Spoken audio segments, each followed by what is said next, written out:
नमस्कार दोस्तों, मैं कोच दशरथ। आज मैं बात कर रहा हूँ महाकुंभ के बारे में। एक ऐसा पर्व है जो भारत को पूरे विश्व पटल पे सबके सामने लाके खड़ा किया है, पूरे सब लोगों की पहचान बना हुआ है। तो योग और महाकुंभ अभी भारत में चल रहा है, तो करोड़ों की संख्या में अभी श्रद्धालु लोग वहां महाकुंभ में स्नान करने के लिए जा रहे हैं। तो योग और महाकुंभ का क्या संबंध है?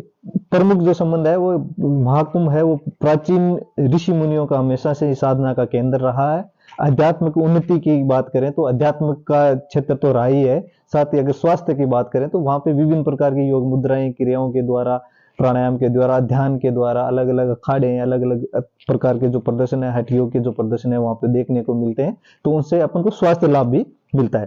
तो योग के प्रकार जो महाकुंभ में बहुत ज्यादा प्रचलित है, 5 ऐसे प्रकार के बारे में मैं आपसे बात कर रहा हूं। तो पहला प्रकार है हठ योग।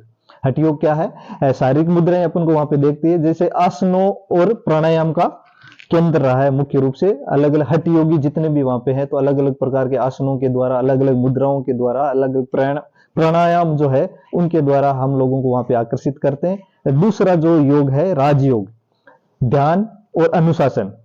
यानी अलग अलग अपन अखाड़े में जा रहे हैं, अलग अलग लोगों से मिल रहे हैं, अलग अलग साधु संतों से मिल रहे हैं, अलग अलग योगियों से, हठ योगियों से मिल रहे हैं, तो वहां राजयोग अपन को देखने को मिलता है, यानी अनुशासन और ध्यान अपन को देखने को मिलता है। तीसरी जो मुख्य बात है भक्ति योग।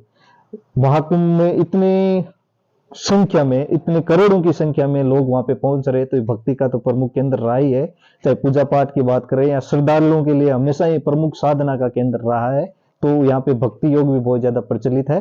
चौथी बात अपन करें कर्म योग की। तो अभी जैसे त्रासदी हुई थी तो आपने देखा था कितनी संख्या में, चाहे आप पुलिस वाले हो, चाहे आर्मी के जवान हो, चाहे और भी बहुत सारे जो ट्रस्ट है या फिर जो एनजीओ के लोग हैं, निस्वार्थ भाव से वहां पे सेवा में लगे हुए हैं। तो यहाँ पे कर्म योग भी देखने को मिलता है। फिर बात करते हैं अपन ज्ञान योग की।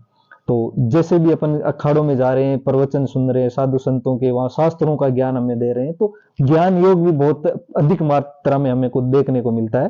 तो महापर्व जो कुंभ महापर्व है, वहां पे अपन 5 जो मुख्य योग है, हठ योग, राजयोग, भक्ति योग, कर्म योग, ज्ञान योग, एक साथ हमें देखने को मिलते हैं।